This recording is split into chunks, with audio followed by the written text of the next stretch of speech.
자, 3장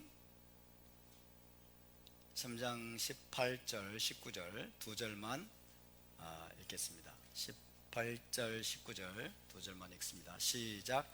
내가 너를 권하노니 내게서 불로 연단한 금을 사서 부요하게 하고 흰옷을 사서 입어 벌거벗은 수치를 보이지 않게 하고 안약을 사서 눈에 발라 보게 하라. 물은 내가 사랑하는 자를 책망하여 징계하노니 그러므로 내가 열심을 내라. 회개하라. 아멘. 자, 드디어 레위기 말씀으로 들어갔죠. 토라 포션. 레위기 첫 번째 파라샤가 이번 주 우리가 공부했던 파라샤입니다. 제목이 바이크라. 해봅시다. 바이크라. 네, 레위기 시즌으로 우리가 들어갔습니다. 레위기는 어떤 책이라고요? 토라의 심장입니다. 그죠? 토라의 심장. 코르반, 동물 희생제사의 계시는 가장 깊은 계시다. 가장 깊고 가장 본질적인 계시라는 것을 우리가 기억해야 됩니다. 토라를 모르는 분들은 어때요? 헬라적인 관점으로 성경을 보는 자들은 희생제사에서 걸려 넘어지죠. 희생제사에 걸려 넘어지는데 우리는 희생제사를 통해서 하나님의 얼굴 앞으로 가는 것입니다. 아멘. 하나님의 임재 앞으로 나아가는 것입니다. 할렐루야. 코르반을 주신 하나님을 찬양합니다. 다시 한번 해봅시다. 바이크라. 네, 전체적으로는 24번째 파라샤가 되겠습니다. 오늘 계시록 강의 75번째 말씀입니다. 지난주에 나눴던 말씀 기억나시겠죠? 지난주에는 하나님이 사랑하시는 자가 누구인지 말씀을 드렸습니다. 하나님이 사랑하시는 자가 누구이고 또 하나님이 사랑하신다라는 의미가 히브리적으로 어떤 의미인지에 대해서 살펴보았습니다. 토라와 타나크에서 하나님이 사랑하시는 자는 어떤 막연한 대상이 아니라고 했죠. 막연한 대상이 아니라 누구다? 그분과 언약을 체결한 아브라함과 이삭과 야곱, 그리고 그들의 후손인 이스라엘 백성이라고 말씀을 드렸습니다. 기억이 나시죠? 네, 하나님이 사랑하시는 자는 이스라엘이다. 그분과 언약을 체결한 언약의 파트너이다. 언약의 파트너들을 향해서 하나님이 내가 사랑하는 자라고 말씀하신다는 것을 여러분과 함께 나눴습니다. 호세아 11장 1절에도 보면 이런 말씀이 있어요. 이스라엘이 어렸을 때에 내가 사랑하여, 이렇게 돼 있어요. 이스라엘이 어렸을 때에 내가 사랑하여 내 아들을 애굽에서 불러냈거늘 이라고 말씀하죠. 그래서 이스라엘에 대해서 하나님이 내가 사랑하는 자라고 표현하고 있다는 것을 우리가 기억해야 됩니다. 그분과 언약을 체결한, 언약 관계 안에 들어온 그 아브라함과 이삭과 야곱의 자손 이스라엘을 향해서 내가 사랑하는 자라고 말씀하신다. 그리고 하나님이 또 사랑하신다라는 말씀도, 사랑하신다는 말씀도 어떤 감정적인 애정이나 로맨틱한 필링을 의미하는 것이 아니라고 말씀드렸습니다. 단순히 그런 것이 아니에요. 감정적인 물론 애정은 있겠죠. 그죠? 감정적인 애정이 물론 밑바탕이 있겠지만은 단순히 거기에 그치는 것이 아니라 무엇이라고 했습니까? 언약의 대상에게 헌신과 충성을 나타내기 위해서 구체적인 행동을 하신다는 의미입니다.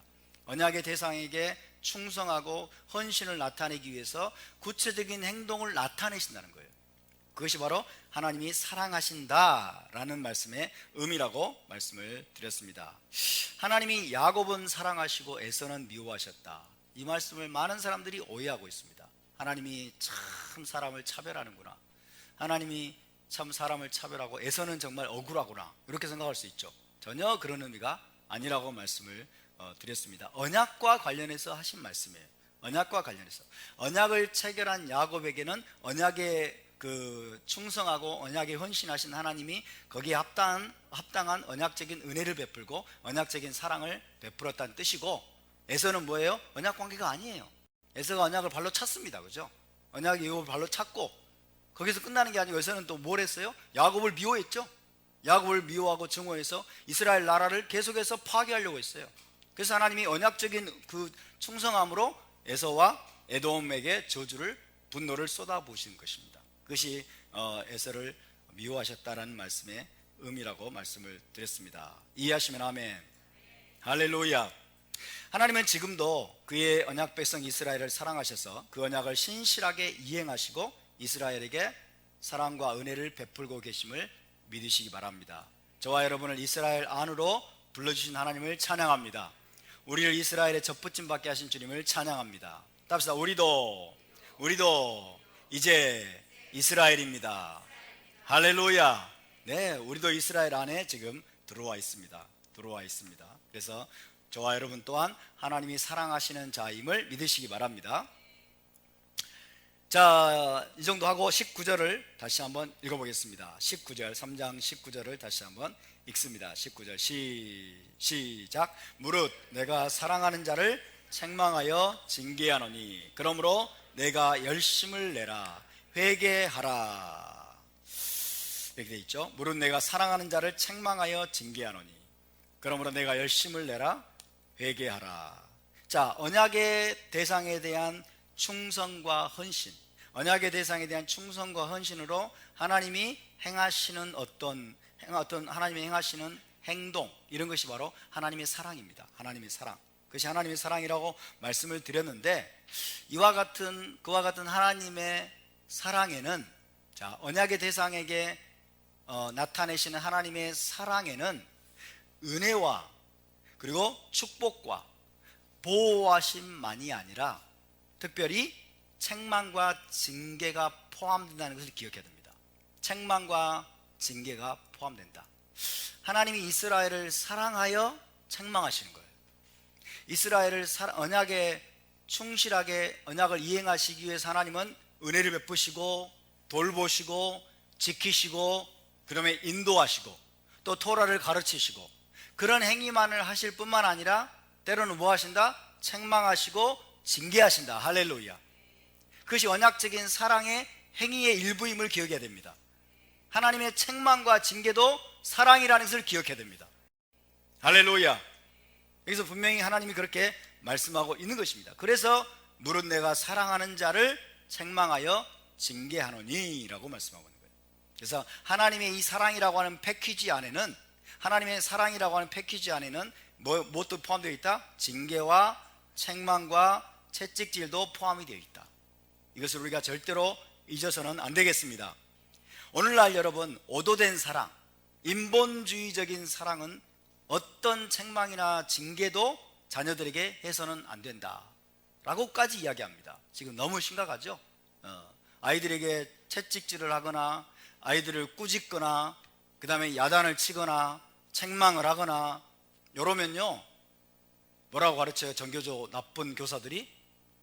경찰서에 신고하라고 그래요. 경찰서에 신고하라고. 얼마나 이게 반토라적인 가르침입니까? 얼마나 반성경적인 가르침입니까?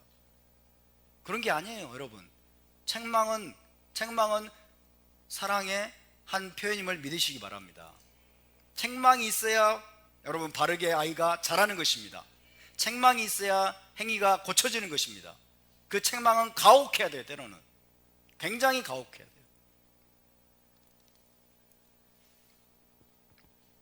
성경적인 사랑, 하나님의 사랑은 그런 것이 아닙니다. 인본주의적인 사랑이 아닙니다. 어떤 책망도 하지 않고 징계도 하지 않고 그냥 마음대로 하고 싶은 대로 내버려 두고 그 다음에 막 나중에는 가서 설득하려고 하고 가서 이해시키려고 그러고 알아듣게 다 이해시키라고 그러고, 이게 바로 인본주의적인 사랑인 거예요. 절대로 성경적인 사랑은 그런 것이 아닙니다. 과거에 제가 알았던 한 목사님 사모님은요, 아이를 교육시킬 때 진짜 무섭게 책망을 하는데, 책망을 하면요, 징계를 하면 그 아이가 확실하게 잡혀요. 심지어 어떤 일까지 있는 줄 아세요? 너 말 안 들으려면 나가! 이랬어요. 이게 애도 고집이 세가지고 나갔대요. 고집이 세가지고 나가가지고 한 1.5km 이상 또 집을 떠나서 멀리 가고 있대, 울면서. 이게 아마 오늘날 이랬으면요, 막 진짜 경찰까지 동원하고 난리쳤어요. 아동학대 막 이러면서. 그러면 그런 걸 나가 그러놓고 내버려 둡니까? 따라가죠, 그죠? 따라가가지고 어쩜 뭐 하고 있나? 울면서 지금 1.5km, 2km 가고 있는 거예요. 난 멀리. 그래가지고 그때도 이제 돌아오라 할 때도 뭐라고 그래요? 가서 달래거나 막 내 엄마가 잘못했어 이러면 곤란한 거예요. 이러면 바보야. 그럼 가가 뭐예요? 나가라 너 나가! 너 이래야지. 빨리 안 돌아와! 그러면 얘가 이제 돌아와서 와가지고 그 다음부터 말 잘 듣는 거예요. 아멘? 또 요즘 엄마들은요, 아이고 엄마가 잘못했어, 엄마가 잘못했어, 다시는 안 그럴게. 아이고 참 정말 정신이 망가져버려. 정신이. 옛날엔 안 그랬어요. 나가라 너 나가. 우리 옛날에 학교 다닐 때 학교에서 선생님한테 여러분 맞고 오거나 그러면요, 맞고 왔다고 하면 집에서 더 혼났어요. 네가 어떻게 했길래? 그래야 아이가 헷갈리지 않아요. 근데 선생님한테 뭐 야단 맞았거나 뭐 이러면요, 득달같이 좀 달려가잖아요. 득달같이 달려가가지고 막 선생님한테 삿대질을 하고 막 어떤 사람은 뺨을 치더라고. 그래서 세상이 지금 망하는 거예요. 정교조가, 이 붉은 이념에 물든 정교조가 여러분 권위를 다 해체하고 부모와 아이를 갈라놓고 권위에게 저항하는 사회주의적인 투사를 만들어내려고, 이러면 이 나라를 해체하려고 지금 그런 그따위 교육을 하는 거예요. 여러분, 우리가 하나님의 사랑을 배워야 될 줄로 믿습니다. 성경적인 사랑으로 돌아가야 될 줄로 믿습니다. 아멘. 우리 모두가 성경적인 사랑으로 돌아가고 자녀들을 향한 성경적인 사랑, 성경적인 가르침으로 여러분 돌아가면, 여러분 우리 아이들이 바르게, 여러분 토라의 말씀으로 바르게 양육될 것을 믿으시기 바랍니다. 할렐루야. 자, 오늘 19절 말씀은요, 3장 19절 말씀은 잠언 3장 말씀을 인용하신 것인데요, 자, 한번 찾아봅시다. 잠언 3장 말씀을 인용해서 주님이 말씀하시는 겁니다. 잠언 3장 11절에서 12절.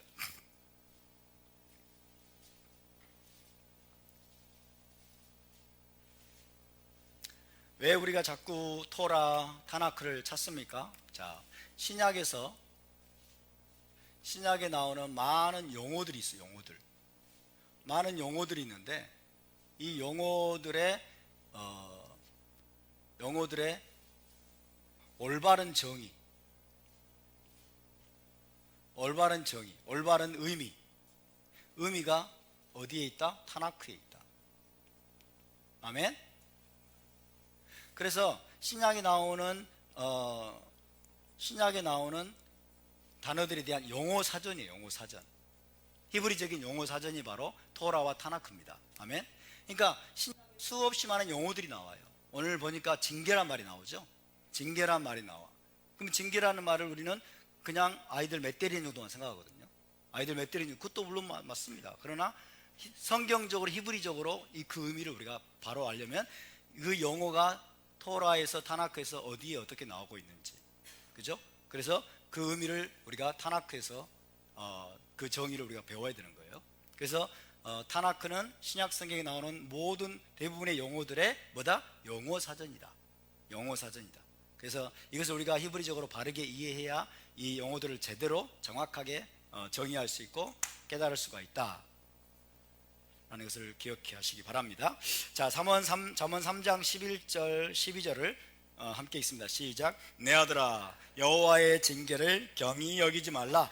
그 꾸지람을 싫어하지 말라. 대저 여호와께서 그 사랑하시는 자를 징계하시기를 마치 아비가 그 기뻐하는 아들을 징계함같이 하시느니라. 할렐루야. 자, 여기서 여호와의 징계라고 표현하고 있어요. 여호와의 징계와 꾸지람을 말씀하고 있습니다. 여호와의 징계와 꾸지람. 누구를 징계하고 꾸짖어요? 그의 사랑하시는 자. 그의 사랑하시는 자는 누굽니까? 이스라엘입니다. 그죠? 그분과 언약을 체결한 이스라엘 백성입니다. 자, 언약을 통해서, 저를 봐주세요. 언약을 통해서, 하나님과의 언약 관계를 통해서 이스라엘은 하나님의 아들이 되었고 장자가 되었어요. 그리고 하나님은 이스라엘의 아버지가 되었어요. 아멘. 그래서 아버지가 아들을 징계하는 것처럼 하나님께서 이스라엘을, 하나님의 장자이고 하나님의 아들인 이스라엘을 징계하시고 꾸지람을 하시는 분이라고 성경은 말씀하고 있습니다. 따라서 하나님은 징계하십니다. 하나님은 꾸짖으십니다. 할렐루야. 아들이 아버지에게 불순종할 때, 아들이 아버지에게 불순종하고 잘못된 길로 갈 때 어떻게 해야 됩니까? 징계해야 되겠죠. 특별히 잘못된 길로에서 돌이키려고 하지 않을 때, 고집을 부리고 계속해서 띵깡을 부릴 때 매를 들어야 안 들어요? 매를 들어야죠. 하나님이 그런 분이에요. 그리고 여기서 뭐라고 말씀하면 내 아들아 내 여호와의 징계를 경히 여기지 말라, 그 꾸지람을 싫어하지 말라. 따라서 징계를 사랑하기 원합니다. 하나님의 징계를 우리가 사랑해야 될 줄로 믿습니다. 하나님의 징계를 기뻐하시기 바랍니다. 그런 마인드세트로 바꿔야 돼요. 우리의 마인드세트를, 우리의 사고방식을, 우리의 마인드세트를 우리가 바꿔야 돼요. 하나님이 주시는 징계, 하나님이 주시는 꾸지람, 하나님이 내신 꾸지람은 우리를 살리기 위한 것입니다. 우리를 살리기 위한 것이고 돌이키기 위한 것이에요. 징계는 징계 자체가 목적이 아니라 돌이키고 회개케 해서 우리를 다시 생명의 길로 돌이키기 위한 것임을 믿으시기 바랍니다. 따라서 하나님의 징계는 우리를 살리기 위한 것입니다. 할렐루야. 우리를 살리기 위한 것입니다. 자, 잠언 3장 이 말씀은, 잠언 3장 말씀은 또 신명기 8장 말씀을 근거로 합니다. 신명기 8장으로 가봅시다.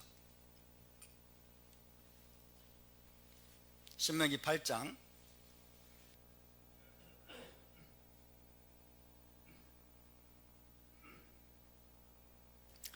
신명기 8장 5절 6절입니다. 신명기 8장 5절 6절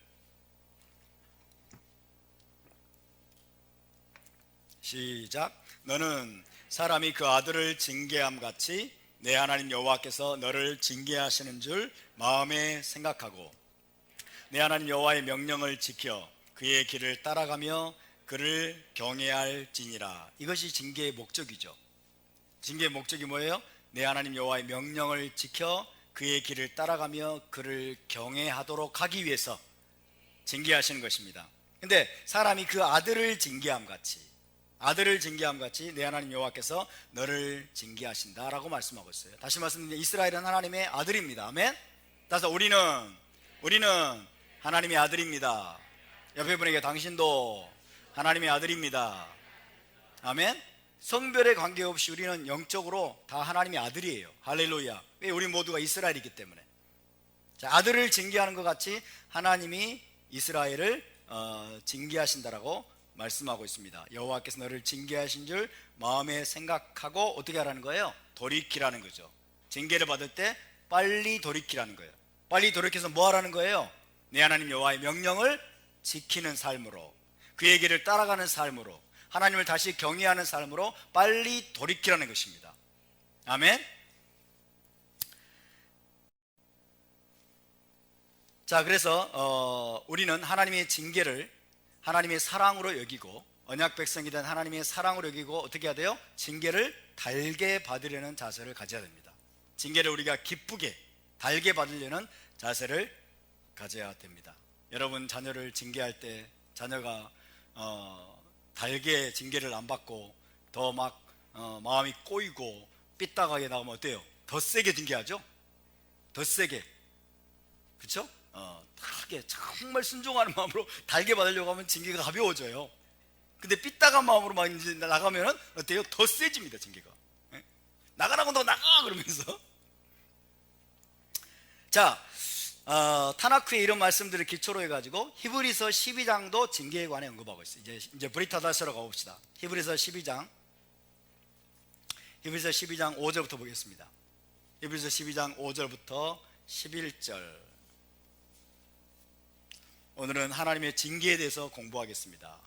사랑하시는 자에게 주시는 하나님의 징계, 사랑 때문에 내리시는 징계를 우리가 기억해야 되겠습니다. 히브리서 12장 5절에서 11절까지, 5절 11절까지 한 절씩 교독을 해보겠습니다. 5절부터 11절. 제가 5절을 읽습니다. 또 아들들에게 구원하는 것 같이 너희에게 권면하신 말씀도 잊었도다. 일러스되 내 아들아 주의 징계하심을 경히 여기지 말며 그에게 꾸지람을 받을 때에 낙심하지 말라.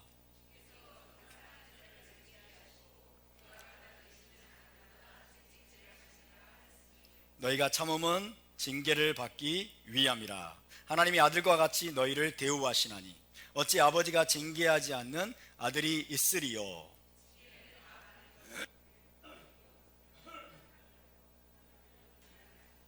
또 우리 육신의 아버지가 우리를 징계하여도 공경하였거든 하물며 모든 영의 아버지께 더욱 복종하며 살려 하지 않겠느냐.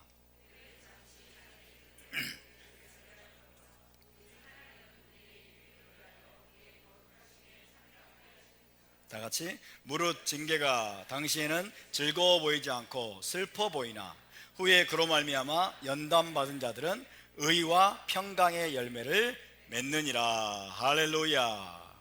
네, 징계에 대한 아주 놀라운 히브리서 기자의 미드라시입니다. 토라와 타나키에 기반해서 하나님의 징계, 하나님의 징계가 임할 때 어떤 태도로 징계를 받을 것인가, 그리고 이 징계를 온전히 달게 받으면 그 마지막 결과가 어떻게 된다, 이것까지 말씀하고 있죠.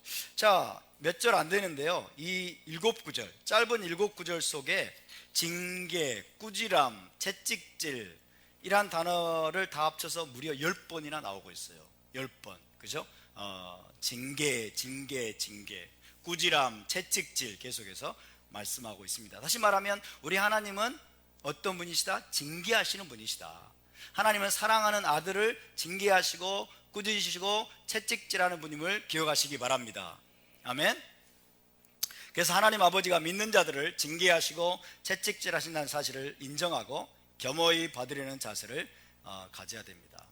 오늘날 애석하게도, 여러분, 애석하게도 한국 교회 안에는 징계하시는 하나님, 채찍질하시는 하나님, 책망하시는 하나님, 그 하나님의 속성은 거의 가려져 있습니다. 거의 가려져 있어요. 하나님의 징계에 대해서, 하나님의 책망과 꾸지람에 대해서 설교하는 설교를 여러분 들어본 적 있습니까? 한국 교회에서 거의 없어요. 거의 없어. 전부 듣기 좋은 말만 하죠. 전부 듣기 좋은 말하고, 전부 위로하고 막 격려하고 이런 말만 하는 거예요. 그러나 우리 하나님은요, 이스라엘을 그렇게 다루지 않으십니다. 하나님은 자기 백성을 그렇게 다루지 않으십니다. 아멘. 그래서 우리가 하나님이 믿는 자들을 징계하신다, 그리고 채찍질하시는 사실을 인정한다면 그것들을 우리가 겸허히 받으려는 자세를 가져야 될 줄로 믿습니다. 아멘. 하나님의 징계는요, 우리의 고집과 교만과 그리고 삐뚤어지고 패역한 본성을 고치기 위해서 불가피하게 가하시는 사랑의 채찍입니다. 우리가 교만해요. 우리가 때로는 고집을 부려요. 우리가 때로는 완악합니다. 때로는 자기 길로 가려고 여러분 애를 씁니다. 때로는 하나님을 멸시해요, 우리 마음으로. 때로는 우리가 죄악된 길에서 돌이키려고 하지 않아요. 그럴 때 하나님이 사랑의 채찍을 가하시는 거예요. 사랑의 채찍으로 여러분 가혹하게 내려쳐야만이 돌이키죠. 그죠? 그런 거예요. 이것이야말로 여러분 하나님의 뜨거운 사랑의 표현임을 믿으시기 바랍니다. 빨리 깨닫고 신속하게 돌이킬 경우에 가벼운 징계로 끝나겠지만은 끝까지 고집을 부리고 패역한 길에서 돌이키기를 거부할 경우에는 너무나 무겁고 가혹한 징계로 이어지게 될 것입니다. 그래서 중요한 것은 하나님께 징계를 받고 채찍질을 당할 때 토라지거나 하나님에 대해서 삐지거나 상처를 받거나 더 반항적으로 나가는 것이 아니라 경외하는 마음, 공경하는 마음을 잃어버리지 않는 것입니다. 아멘. 하나님이 주시는 징계, 하나님이 주시는 고통, 하나님이 주시는 채찍, 그것을 여러분 달게 받고 감사함으로 약으로 여러분 받을 수 있는 그 마음의 자세를 가져야 될 줄로 믿습니다. 할렐루야. 왜? 그분은 우리 영혼의 아버지실 뿐만 아니라 동시에 크고 두려우신 하나님이시기 때문에. 하나님께 반항하면 지만 손해예요. 그죠? 하나님께 토라지면 지만 손해예요. 징계가 더 여러분 가혹하게 더 과중될 수가 있는 것입니다. 우리는 하나님께 그런 태도를 여러분 결코 가져서는 안 되는 것입니다. 다시 말씀드리지만 하나님은 우리의 아버지로서 분명 믿는 자들을 징계하시고 채찍질하시는 분임을 기억하시기 바랍니다. 우리 하나님은 마냥 그냥 오래 참아주시고 마냥 그냥 오냐 하면서 뭐든지 받아주시는 마음씨 좋은 KFC 할아버지가 아니에요. 착각하면 안 됩니다, 여러분. 하나님은 때로는 무섭게 징계하시는 거예요. 때로는 무섭게 채찍질하시고 무섭게 여러분 꾸짖으시고 자기 백성 훈련하시고 연단하시는 분임을 믿으시기 바랍니다. 따라서 하나님의 징계는 하나님의 뜨거운 사랑입니다. 하나님의 사랑의 채찍입니다. 할렐루야. 자, 그렇다면 하나님은 그의 사랑하시는 자, 즉 그의 언약 백성 이스라엘과 메시아닉 공동체를 어떻게 징계하실까요? 징계의 원리를 좀 말씀드리고 싶어요. 징계의 원리, 하나님의 징계의 원리와 속성. 징계라는 두 단어 가지고 지금 설교 한 번을 다 해버려요. 이거. 그죠? 그게 진도가 안 나가. 그렇지만 해야 되겠죠? 하나님이 이스라엘을, 그 다음에 메시아닉 공동체를 징계하시는 그 징계의 원리와 속성, 그것을 좀 말씀드리겠어요. 자, 징계와 채찍질은 그와 언약을 체결한 그의 백성이 고집스럽게 언약을 배반하고 죄악된 길로 행할 때, 그리고 죄악된 길에서 돌이키려고 하지 않을 때 가해지는 것입니다. 자, 여기서 중요한 것이 있습니다. 자, 하나님의 백성이 한두 번 죄를 범했다고 해서, 한두 번 죄를 범하고 한두 번 여러분 하나님을 배반했다고 해서 곧바로 하나님이 징계의, 무서운 징계의 채찍을 휘두르는 것은 아닙니다. 이것을 우리가 이해해야 됩니다. 한두 번 잘못했다고 해서 여러분 하나님이 자기 백성을 가혹하게 징계하고 채찍질하는 것은 아닙니다. 한두 번 죄를 범하고 여러분 잘못했다 하더라도, 또 하나님께 반역했다 하더라도 빨리 돌이키면 되는 거예요. 빨리 돌이키고 회개할 경우에 하나님은 여러분 자비하시고 인자하셔서 그것들을 다 받아주시고 용서하는 분이십니다. 한두 번 죄를 범하고 한두 번 넘어지고 한두 번 하나님께 반역한 길로 갈 때 여러분 그때는 하나님의 징계가 오는 게 아니고 뭐가 오는 줄 아세요? 그때는 경고의 메시지가 옵니다. 경고의 메시지. 돌이켜라, 그쪽으로 가면 안 된다 하고 하나님이 경고의 메시지를 보내십니다. 그러니까 한두 번 잘못하고 몇 가지 그냥 잘못했다고 해서 하나님이 곧바로 그냥 무서운 징계의 채찍을 내리치는 분이 아니라는 것이에요. 이해되십니까? 또 한 가지, 한두 사람이 혹은 소수의 사람이, 자, 하나님의 징계는 우리의 생각을 이제 바꿔야 됩니다. 하나님의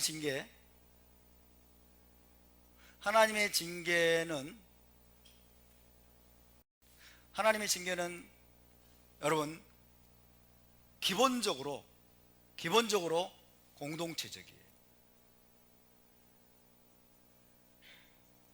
이것이 중요합니다. 하나님은 이스라엘을 공동체적으로 다루세요. 하나님은 자기 백성, 언약 백성을 공동체적으로 다루세요. 이것을 우리가 절대로 잊으면 안 돼요. 그래서 우리가 늘 공동체적인 마인드를 가져야 돼요. 아멘? 공동체적인 마인드. 하나님이 사랑하시는 자를 징계하신다고 하니까 또 나만 생각해. 이게 우리 헬라적인 사고예요. 너무 헬라적인 사고라고. 자, 하나님이 이스라엘을 다루시고 이스라엘을 훈련하시고 이스라엘을 인도해 가시는 모든 여러분 과정은 철저하게 공동체적입니다. 이스라엘 공동체 전체를 보시는 거예요. 전체를 다루시는 거예요. 징계하는 것도 마찬가지입니다. 자, 보세요. 조금 전에 말씀드렸죠?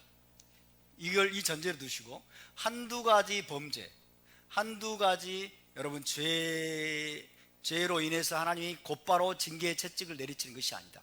이때는 뭐 한다고요? 경고. 그죠? 경고의 메시지가 옵니다. 선지자들을 통해서. 그죠?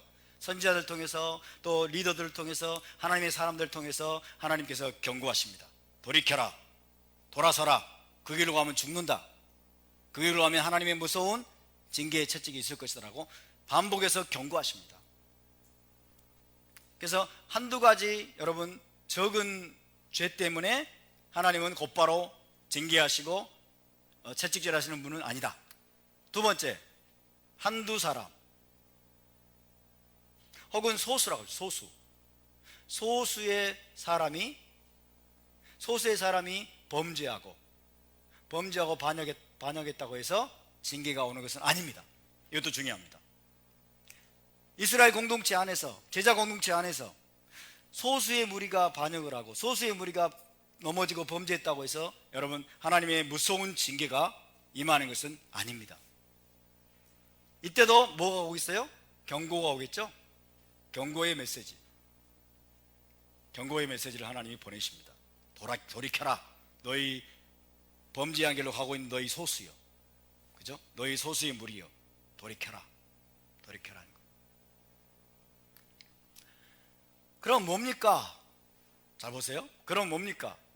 계속해서 하나님이 경고의 메시지를 보내십니다. 경고의 예언을 여러분 선포하게 하십니다. 선지자들을 보내셔서 하나님의 사람들을 통해서. 그럼에도 불구하고 공동체의 대다수가 혹은 뭐 절대다수가 뭐 이렇게 되겠어요. 절대다수가 오랜 기간에 걸쳐서 고집스럽게 언약을 배반하고 그 다음에 죄악된 길로 행할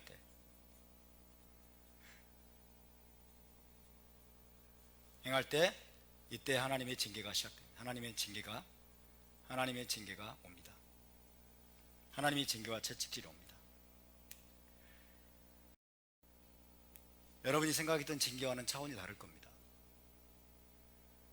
자, 하나님과 언약을 체결한 언약 공동체, 이스라엘 공동체, 그 다음에 메시아닉 공동체의 대다수가 전체적으로 타락한 거예요. 전체적으로 타락해가지고 전반적으로 타락해서 하나님이 경고의 메시지를 보내셨음에도 불구하고 계속해서 오랜 기간에 걸쳐서 고집스럽게 그 죄악된 길에서 돌아서려고 하지 않아요. 그 타락된 길에서 돌아서려고 하지 않고 끝까지 여러분 우상을 숭배하든지 혹은 악을 행하든지 혹은 물질을 사랑하는 방향으로 여러분 가고 있을 때, 그때 하나님의 가혹한 징계의 채찍이 여러분 내리쳐지기 시작하는 것입니다. 이해되십니까? 그리고 잘 들으세요. 하나님의 그 징계의 채찍이 이제 여러분 실행되는 순간 그것은 너무나 가혹합니다. 굉장히 가혹합니다.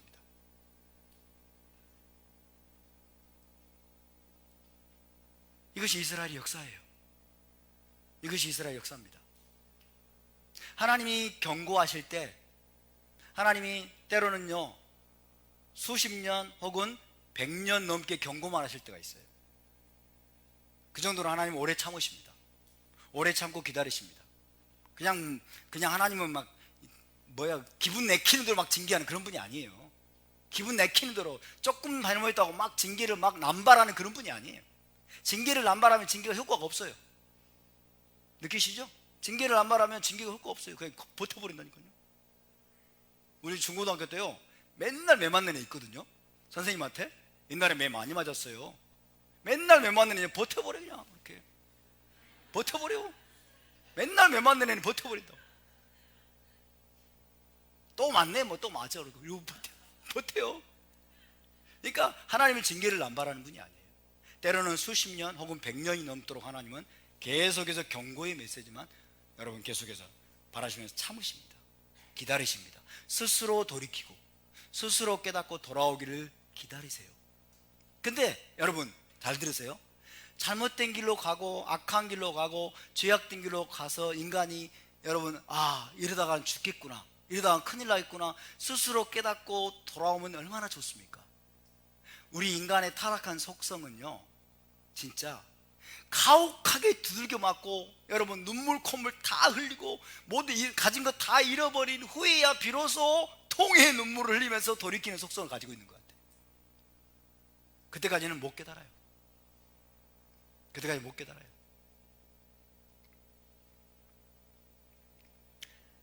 자, 하나님의 징계는 공동체적으로 여러분 임합니다. 하나님은 공동체를 보십니다. 이스라엘 전 공동체를 하나님은 하나로 보세요. 아멘. 하나님은 메시아님 공동체를 하나로 보십니다. 하나님은 지금도 유다와 에프라임을 하나로 보심을 믿으시기 바랍니다. 유대인 공동체와 여러분 이 교회, 세계 교회 공동체를 하나님은 지금 하나로 보고 계시는 겁니다. 아멘. 공동체 전체를 하나님이 보고 계시고 공동체적으로 하나님은 훈련하시고 다루시고 연단하시는 거예요. 징계도 마찬가지입니다. 할렐루야. 그래서 우리가 징계 그럴 때 여러분 내가 사업에 실패하고 징계 그럴 때 내가 하다가 사고를 당하고 막 너무 개인주의적으로 생각하지 마세요. 하나님 물론 개인적으로도 징계하시겠죠. 그러나 토라에서, 성경에서 말씀하는 하나님의 징계, 하나님의 연단, 이 모든 것들은 이스라엘 공동체 중심적으로 하나님은 공동체적으로 모든 것들을 행하는 것을 믿으시기 바랍니다. 우리가 지금 그 공동체 안에 들어와 있는 거예요. 우리가 그 공동체 일원이 되어 있기 때문에 우리의 사고도 늘 여러분 공동체적인 마인드로 바뀌어야 됩니다. 할렐루야. 그래야 개인주의 안에 머물지 않고, 개인주의는 좋은 것인데 개인주의에 매몰되면 곤란해요. 그래서 개인주의에 머물러 있으면 나밖에 모르게 돼요. 이기주의로 전락하게 돼요.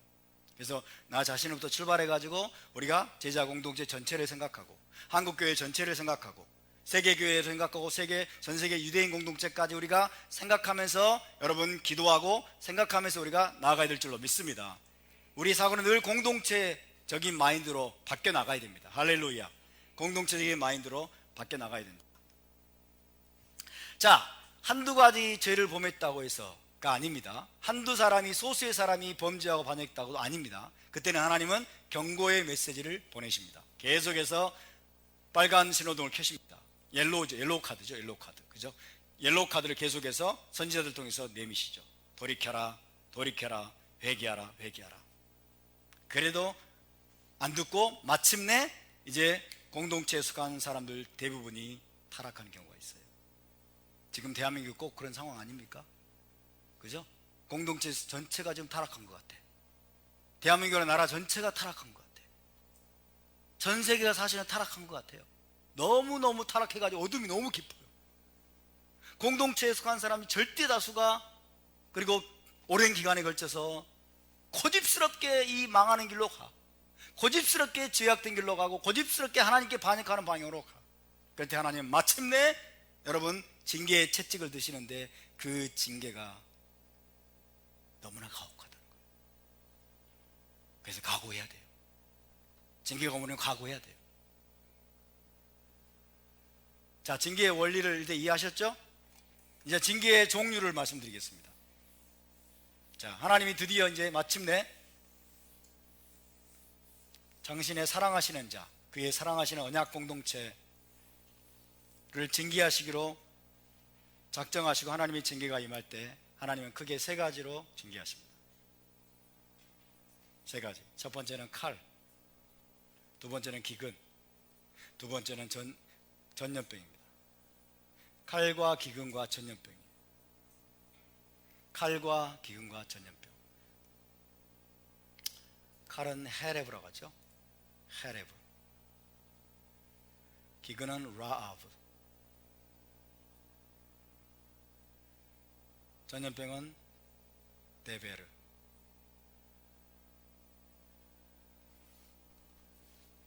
보니까 뭐예요? 레시하고 베이트가 다 있네.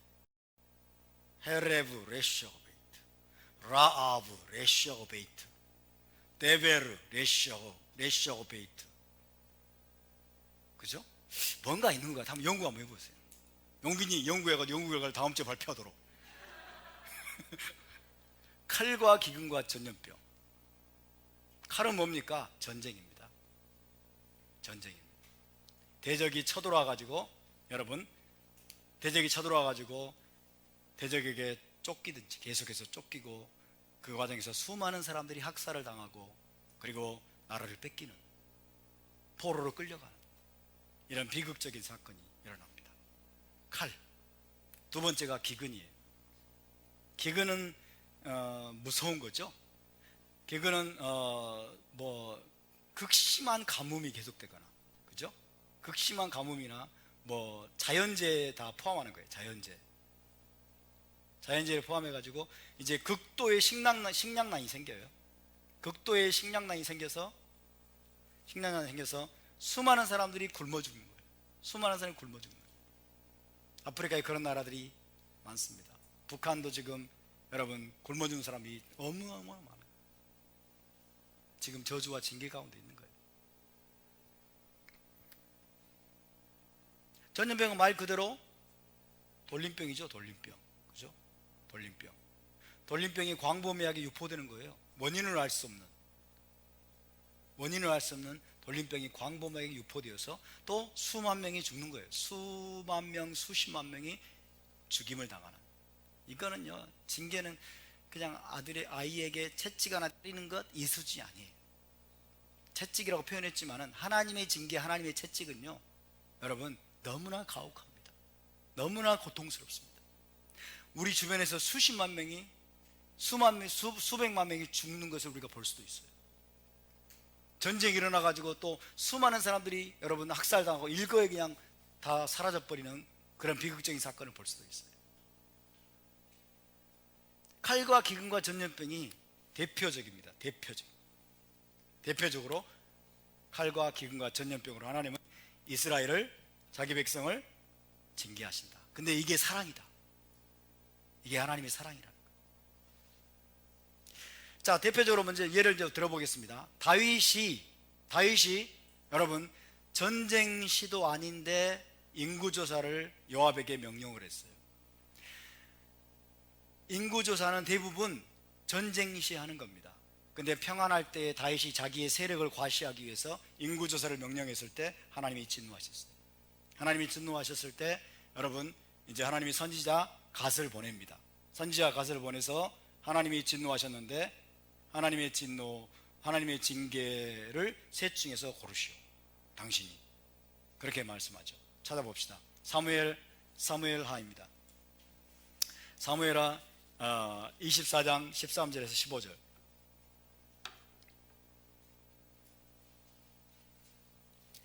사무엘하 24장 13절에서 15절입니다.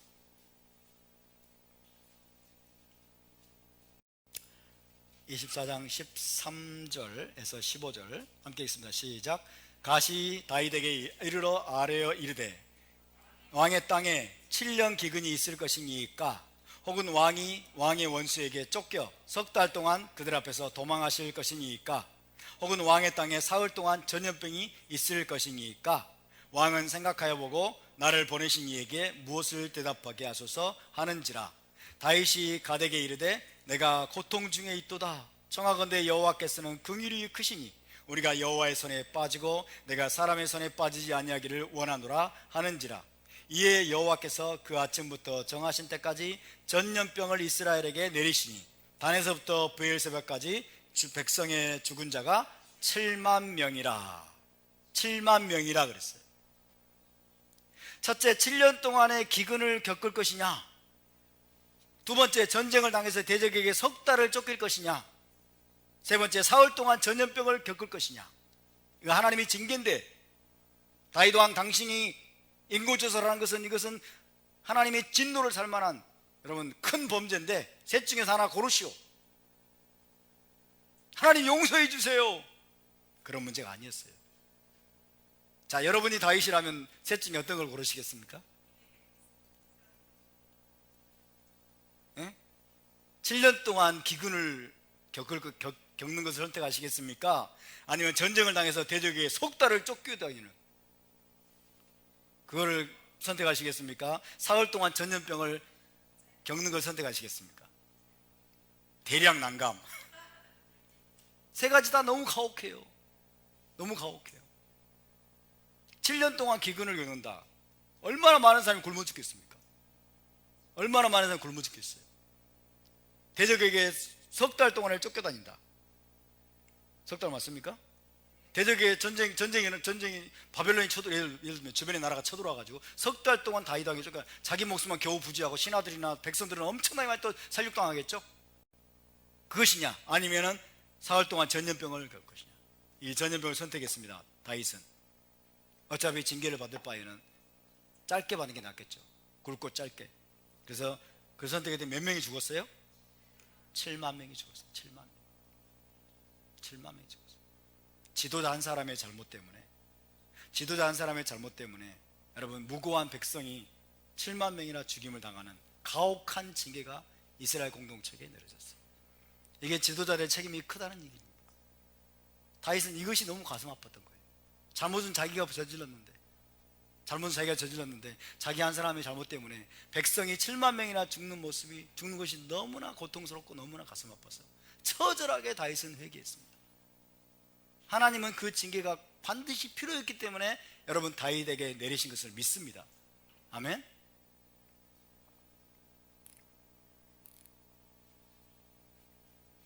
또 예레미야 14장 한번 가봅시다. 예레미야 14장.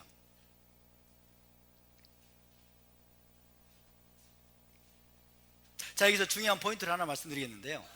자, 이 세 가지 징계 중에서 당신이 선택하시고 나에게 이야기해 주세요. 나를 보내신 분에게 말할 수 있도록 이야기해 주세요. 할 때 다윗이 여기서 하나님을 원망했습니까? 원망하지 않았습니까? 다윗은 하나님을 전혀 원망하지 않았어요. 하나님 너무 가혹한데요. 하나님 좀 쉬운 걸로 해주세요. 그렇게 말하지 않았어요. 다윗은 달게 받았습니다. 하나님의 징계를 달게 받았다.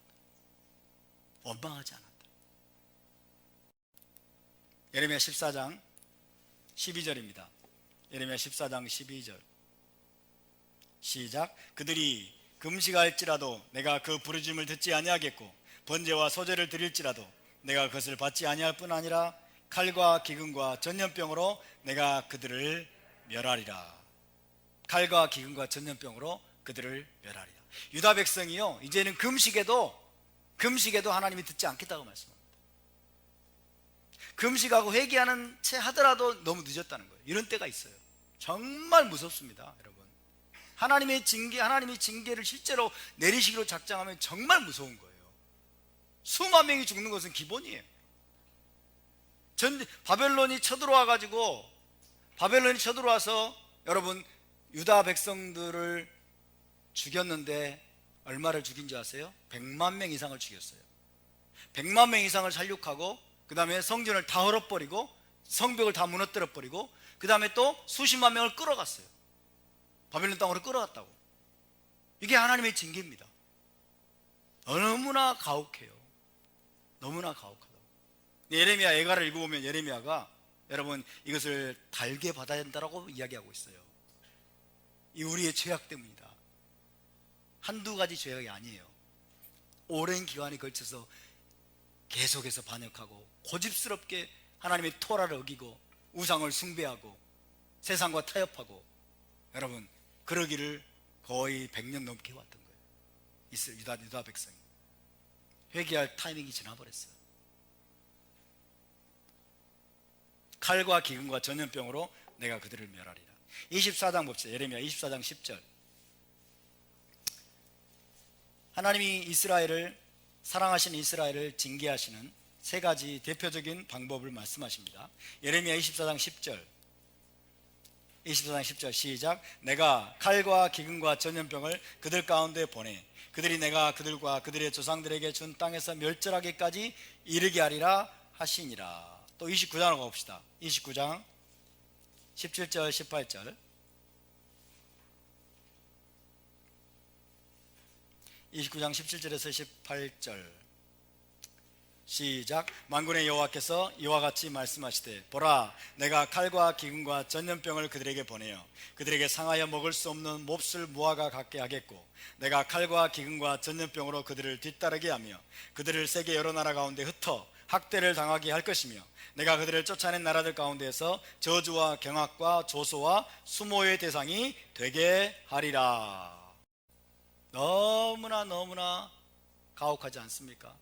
칼과 기근과 전염병을 하나님이 보내서 마침내 유다 백성을 여러분 수백만 명 이상이 살육당하게 만드시고 수십만 명이 끌려가게 만드시고 그 다음에 열방 나라 가운데 흩어버리시고 세상 나라 가운데서 저주와 경악과 조소와 수모의 대상이 되게 하리라. 여러분께 묻겠습니다. 하나님이 이스라엘을 버렸습니까? 유다 백성을 버렸습니까? 아닙니다. 그럼 이것은 사랑의 징계가 맞습니까? 사랑의 징계입니다. 하나님의 사랑의 징계예요. 이 방법이 아니면 그들이 이스라엘 유다 백성 공동체, 유대인 공동체가 전체적인 차원에서 진정으로 회개하고 하나님께 돌아올 수 있는 그 임계치를 넘어버린 거예요. 이 방법이 아니면 안 되는 거예요. 그래서 무섭다는 거예요. 그래서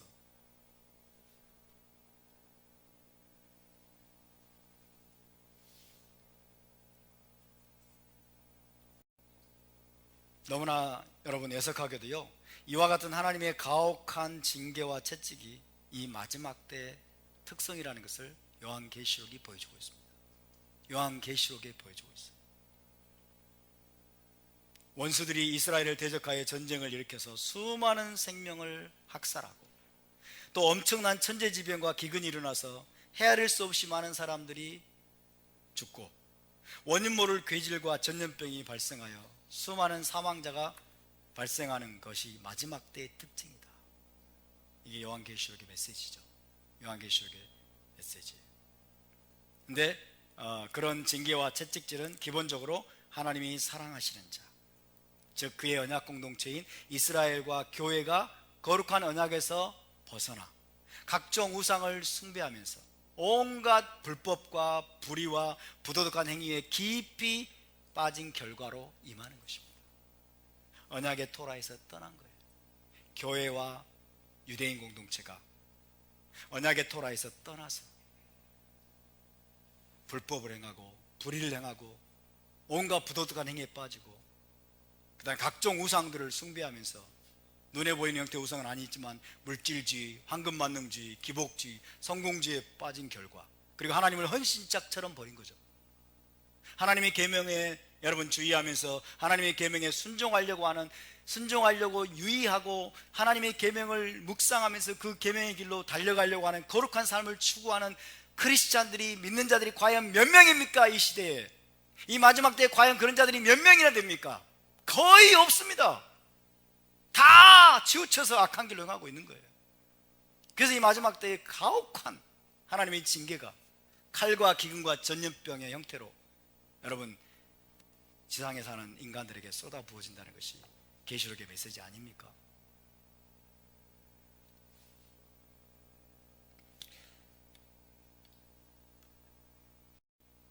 하나님의 징계는 공동체적으로 임하는 것입니다. 하나님은 이스라엘 공동체 전체를 염두에 두고 계십니다. 하나님은 메시아닉 공동체, 교회 전체를 염두에 두고 계십니다. 아멘? 왜? 그분이 보시기에는 이들이 하나입니다. 하나님의 가족이고, 그것이 메시아의 신부이고, 이것이 하나님의 아들입니다. 하나님의 아들이. 그래서 우리는 사고가 늘 공동체 지향적이어야 돼요. 공동체적인 마인드를 갖고, 나 자신으로부터 물론 시작돼야 되겠죠. 그죠? 나 개인으로부터 시작해가지고 제자 공동체 전체를 생각하십시오. 그리고 한국교회 나아가서 한국교회 전체를 생각하십시오. 그리고 전 세계 교회와 유대인 공동체 전체까지 우리가 여러분 품고서 마지막 때 우리가 기도하면서 나가야 될 줄로 믿습니다. 지금 전 세계가요, 중국 우한으로부터 시작된 변종 코로나 폐렴 바이러스로 인해서 거기에서 온 전염병 때문에 엄청난 고통을 겪고 있습니다. 너무나 전염성이 강한 나머지 하루 사이에도 몇만 명이, 수만 명의 확진자가 생겨나고 수백 명에서 또 수천 명까지 사망자가 속출하고 있는 상태입니다. 이탈리아에서 보니까 벌써 사망 여러분 치사율이 10%를 넘었어요. 10%를 넘었더라고. 무시무시한 일입니다.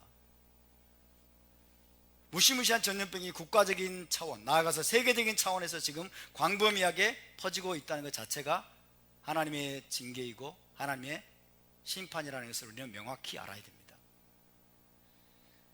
중국 공산당이 우한 바이러스 연구소라는 곳에서 이 인위적으로 바이러스를 만들어서 유포시킨 정황이 아주 강하게 드러나고 있습니다. 그럼에도 불구하고 그것이 전 세계적으로 퍼져나가게 하신 것, 이것이 하나님의 개입하십니다. 이것이 하나님의 섭리에 의해서 되는 것입니다. 이것은 두말할 것도 없이 누구 때문입니까? 그의 언약 공동체인, 그의 사랑하시는 자인 이스라엘과 교회 때문이에요. 유대인 공동체와 메시아닉 공동체 때문에 그렇습니다. 하나님의 언약 공동체가, 하나님과 언약을 체결한 여러분 메시아의 신부인 공동체가 언약의 토라에서 떠났기 때문에 그래요. 언약의 토라에서 떠나고 온갖 불법을 행하고 온갖 불의를 행하고 각종 우상을 숭배하고 영적으로 도덕적으로 너무나 부패하고 타락한 그 길에서 떠나려고 하지 않기 때문에 전부 기복주의를 따라가고 성공주의를 따라가고 황금만능주의를 따라가고 돈을 섬기고 만몬신을 섬기고 토라 준행의 삶에서 떠났기 때문에 이런 일이 일어난다는 것을 우리는 기억해야 됩니다. 교회의 책임입니다. 세상의 상태는요, 교회의 책임이에요. 세상의 상태는 이스라엘 공동체의 책임임을 기억해야 됩니다. 교회가 전체적으로 하나님 앞에 바로 서 있으면, 이스라엘 공동체가 전체적으로 하나님 앞에 여러분 언약 안에서 바로 서 있으면요, 세상이 함께 축복을 받습니다. 세상 나라가 함께 축복을 받습니다. 근데 교회가 망가지고 이스라엘 공동체가 타락하고 부패해 있다면, 전반적으로 부패해 있다면 세상이 함께 저주를 받아요. 세상이 함께 고통을 받아요. 이해되십니까?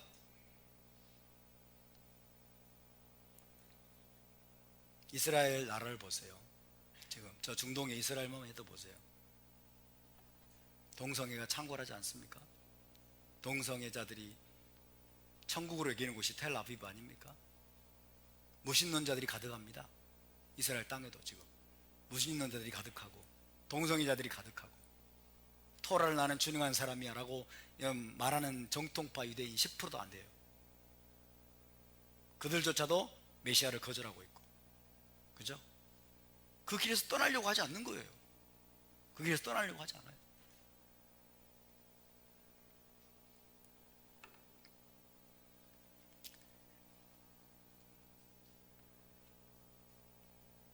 여러분, 과거 이스라엘 나라가 언약을 버리고 영적으로 부패하고 타락하게 되었을 때 이방 나라인 아수르와 바벨론과 로마를 일으켜서 하나님이 징계하시고 채찍질하신 것처럼 미국 교회와 한국 교회, 세계 교회와 그리고 전 세계 유대인 공동체가 언약을 버리고 토라를 버리고 거룩하고 정결한 삶에서 떠나서 불법과 그리고 불의와 만몬신을 섬기면서 온갖 악한 길로 여러분 빠져 있기 때문에 지금 이방 나라인 중국을 하나님이 일으키신 거예요. 중국을 일으켜서 중국을 통해서 지금 교회와 이스라엘을 하나님이 심판하시고 징계하고 계시는 겁니다. 교회에 대한 징계입니다. 이거는 이스라엘 공동체에 대한 징계입니다. 아멘. 교회가 깨어나야 됩니다. 이스라엘 공동체가 깨어나야 돼요.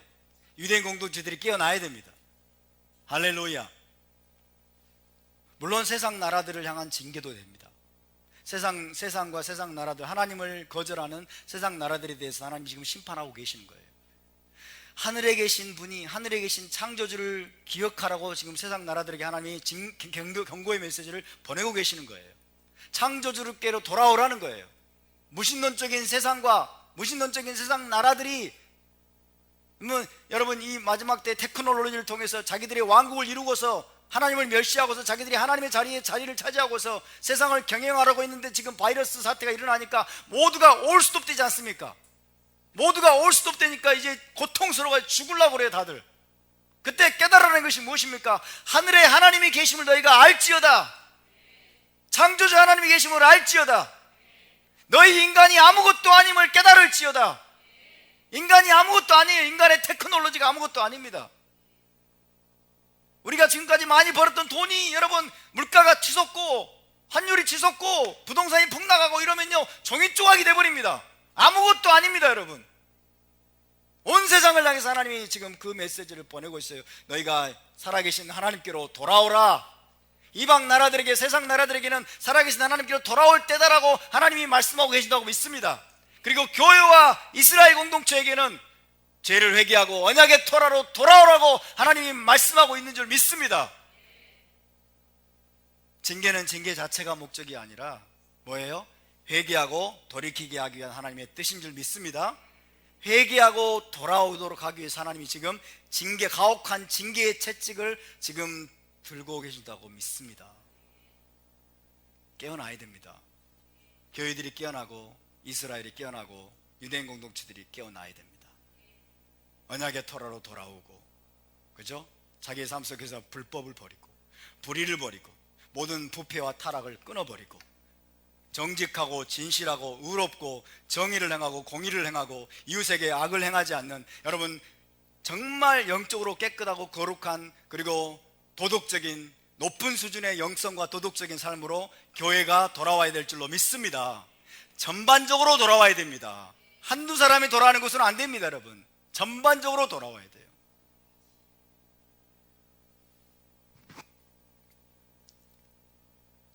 그런 회개운동이 곳곳에서 일어나야 될 줄로 믿습니다. 아멘. 하나님의 징계는 징계 자체가 절대로 목적이 아닙니다. 죄와 타락에서 돌이키고 회개케 하는 것이 목적입니다.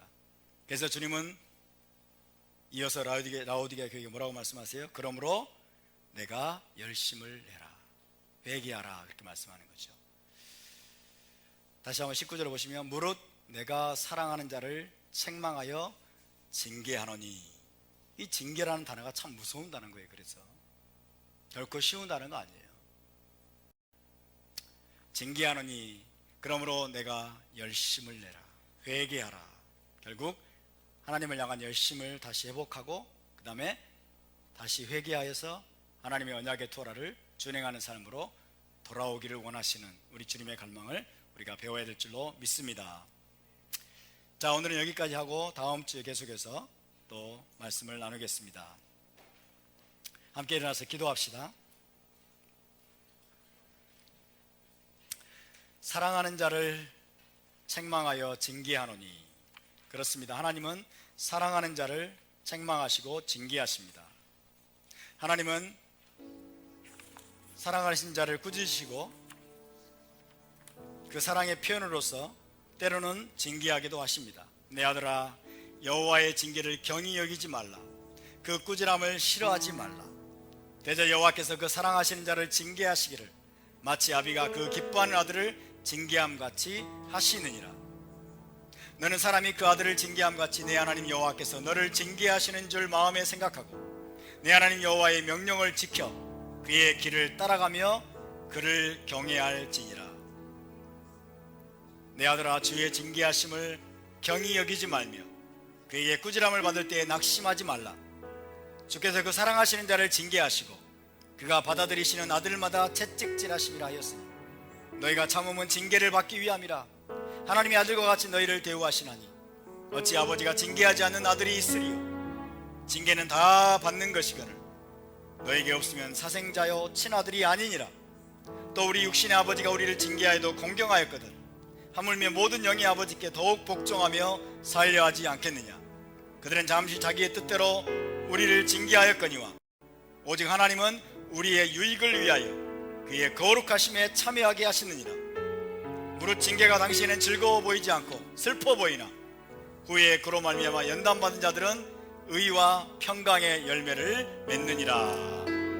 아멘. 우리 함께 기도합시다. 주님, 우리가 하나님의 징계조차도 달게 받고 하나님의 징계조차 사랑하는 마음을 우리에게 허락하여 주시옵소서.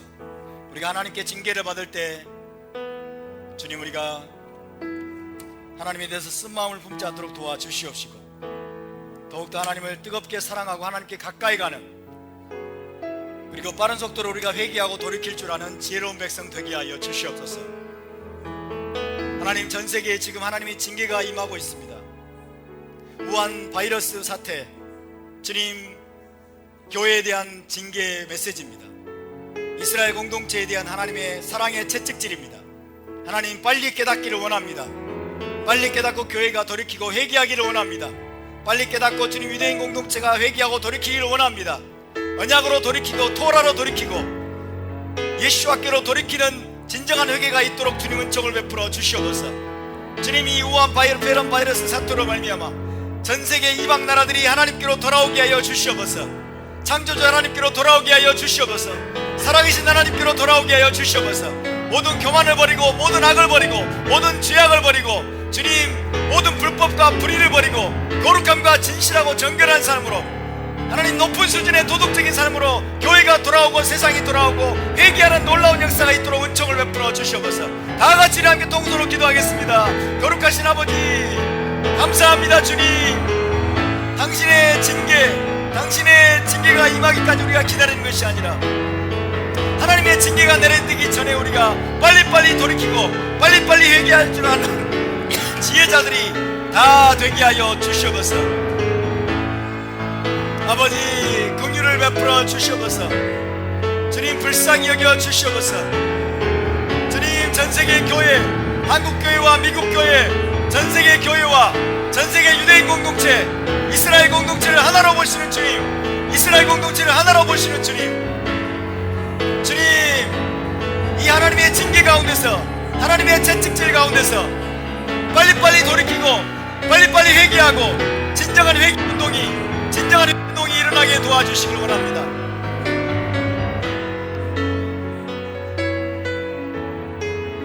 하나님의 징계는 하나님의 사랑의 표현인 줄로 믿습니다.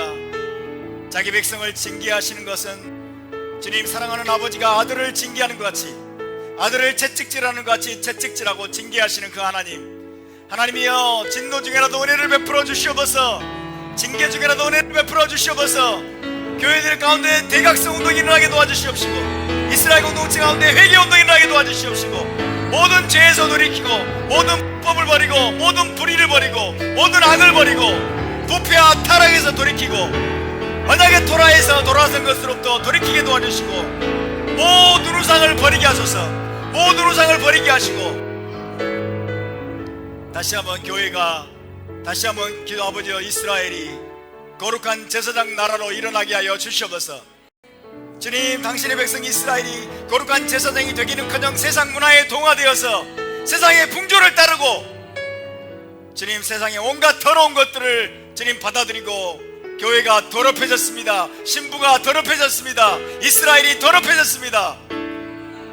모든 악을 끊어버리고 모든 부패와 타락에서 돌이키고 주님, 정결하고 거룩한 토라의 삶으로, 토라 준행의 삶으로 돌이키게 하여 주시옵소서. 이스라엘의 메시아이신 예수와께로 돌이키게 하여 주시옵소서. 모든 우상을 끊어버리게 도와주시옵시고 주님, 모든 비진리를 우리가 다 끊어내게 하여 주시옵소서. 동성애를 용인하고 성적인 아버지의 부도덕함과 성적인 타락이 교회를 잠식하고 교회를 더럽혔습니다. 세속적인 물질주의에 빠지고 돈을 쫓아가고 만몬신을 숭배하는 주님, 깊은 범죄 가운데 교회가 타락했습니다. 하나님, 돌이키게 하여 주시옵소서. 하나님, 대각성 운동이 일어나게 하여 주시옵소서. 회개 운동이 일어나게 도와주시옵소서.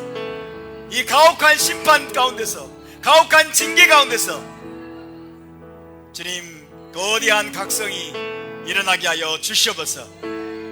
한국교회와 미국교회와 전세계 교회가 각성하여 돌이키고 회개하기로 돌아오게 하여 주시옵소서. 언약으로 돌아오게 하여 주시옵소서.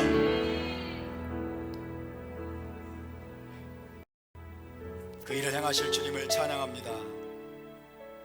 주님, 우한 폐렴 바이러스 사태를 통해서도 우리가 하나님의 손을 보게 하여 주시옵시고 하나님의 일하심을 보게 하여 주시옵소서. 더욱더 우리가 깨어있게 도와주시옵시고 이런 때일수록 우리가 더욱더 하나님께 가까이 가고 더욱더 진리의 토라를 사랑하고 주님, 이 언약의 길에서 떠나지 않도록 우리를 굳건히 붙잡아 주시옵소서. 감사드리며 거룩하신 예수와의 이름으로 기도하옵나이다. 아멘. 제사장의 축복 기도로 마치겠습니다. 예바레케카 아도나이 베이시메레카 야엘 아도나이 바나벨레카 비후네카 이사 아도나이 바나벨레카 베야셈레카 샬롬. 여호와는 내게 복을 주시고 너를 지키시기를 원하며 여호와는 그의 얼굴을 내게 비추사 은혜 베푸시기를 원하며 여호와는 그 얼굴을 내게로 향하여 드사 평강 주시기를 원하노라. 베셈 예슈와 메시케이누 사르 하샬롬. 할렐루야. 우리 하나님께 영광의 박수